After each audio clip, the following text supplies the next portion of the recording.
KPU memantik amarah publik setelah lembaga itu mengeluarkan putusan menutup akses publik terhadap 16 dokumen Capres-Cawapres, termasuk ijazah calon, riwayat hidup serta laporan harta kekayaan yang diserahkan ke KPK. Inilah akar persoalannya, sebab 3 informasi itu bukan termasuk yang dijamin dirahasiakan oleh perundangan. Bagaimana publik mengetahui jejak calon pemimpin bisa dengan izin tertulis dari pihak yang bersangkutan. Pengecualian keputusan KPU nomor 731 tahun 2025 berlaku selama 5 tahun sejak keputusan ditetapkan. Ini KPU emang sengaja nyari ribut atau gimana? Sampai harus segini parahnya KPU ngebelain Jokowi sama itu anaknya.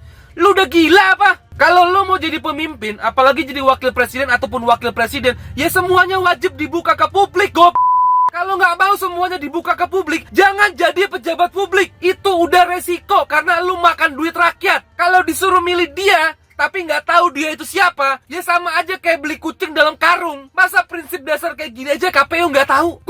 Banget lo. Gue ngelihat ada sesuatu yang gak beres dari rencana ini. Jangan-jangan kalian bikin aturan kayak gini tuh supaya bisa nutupin ijazah Gibran kalau ntar dia maju di Pilpres 2029.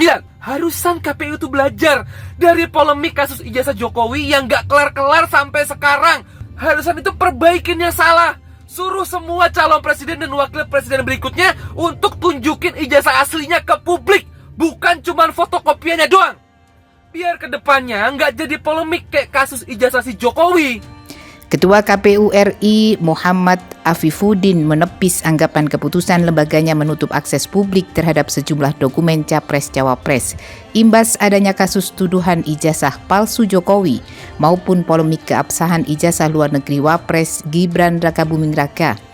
Tapi bantahan KPU kian mempertebal kecurigaan publik.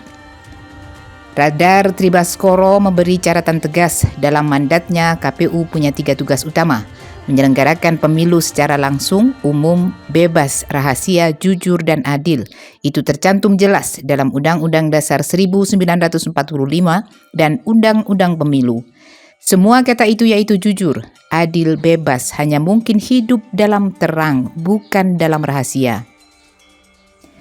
SK 731 menunjukkan KPU gagal memahami tugasnya. Alih-alih menjunjung asas jujur dan adil, KPU justru menciptakan kabut. Alih-alih membela hak pemilih, ia lebih sibuk membela hak kandidat. Alih-alih menjamin kedaulatan rakyat, ia justru merampasnya. Radar menyodorkan pertanyaan, apa yang pantas dilakukan? Kita bisa mengajukan judicial review, bisa juga menunggu DPR memanggil, tapi di atas semua itu, ada argumen moral. Komisioner KPU yang membuat keputusan ini mestinya dipecat. Capres atau cawapres itu calon pemimpin rakyat. Dan rakyat berhak tahu semua tentang pemimpinnya tuh kayak gimana sebelum mereka mutusin mau milih siapa. Dan yang bisa maksa untuk nunjukin ijazah aslinya, ya cuman KPU. Makanya paksa itu.